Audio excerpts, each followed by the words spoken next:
Google Sites is a great free resource for teachers and can be used in multiple ways. When going to Google Sites and you're in your account, go to your waffle or your dashboard and select Sites. A screen will pop up with some that I've already created that I can use as a reference for you, and then we can also create a new one. For this example, I'm going to go ahead and open one that I've already created, SISD instruction. When I pull this website up, you can see some of the components that are available. It looks just like it does on the internet.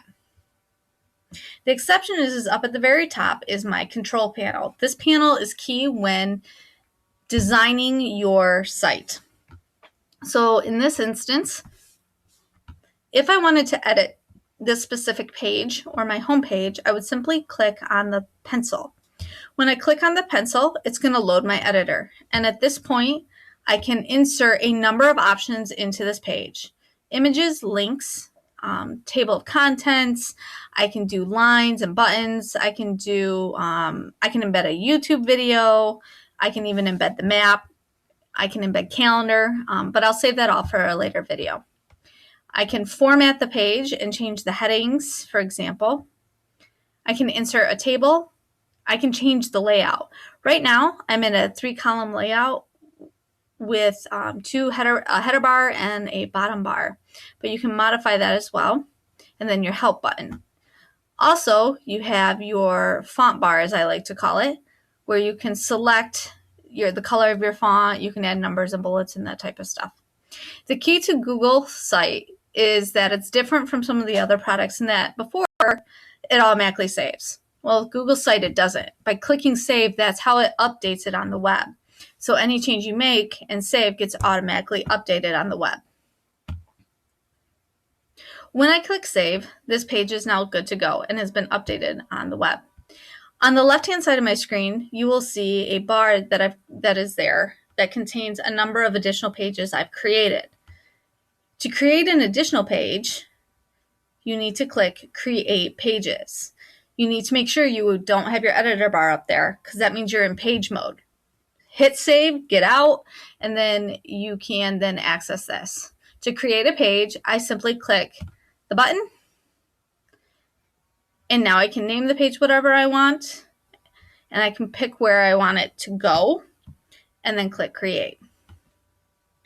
In addition to that, when you are in this mode where you are out of page editing mode, if you click on the little gear, this is where you're going to manage all of your site controls. So if you want to manage your site, such as deleting pages, deleting the site, modifying some of the site layout, for example. So let's say you don't like the sidebar and you want it on top. You simply click Edit Site. And now I can change the horizontal navigation from sidebar. I can take the header off. I can create a custom footer. And then just click Close. Now, if I were to create a brand new site, I would simply click Create. And then I have a couple different options. I can create a blank template, or I can browse the gallery. The gallery has a number of wonderful options for you, especially in education. If you're not comfortable with starting from scratch, a lot of times I'll start with a template and then totally destroy it by the time I'm done. But you can kind of get an idea, and it gives you plenty of samples in regards to using a specific template and to help kind of get you going in this process. So for this sample, we're going to pick Modern Theme.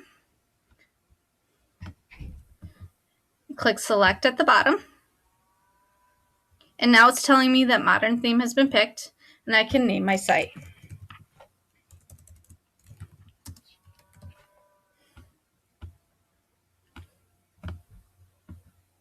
You can see the site name it's going to be given. You can select a theme down here as well if you didn't want a template. And you also have a number of other options that you can select, such as creating a category and description. So I'm going to go ahead and click Create.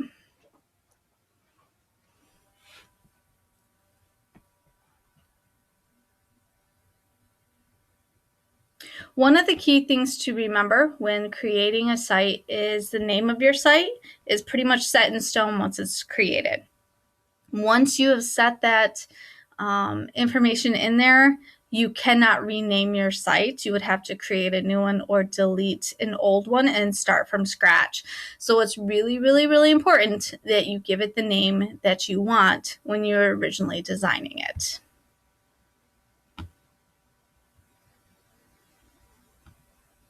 Okay, so now my template's all set. And as you can see, this is what my website looks like.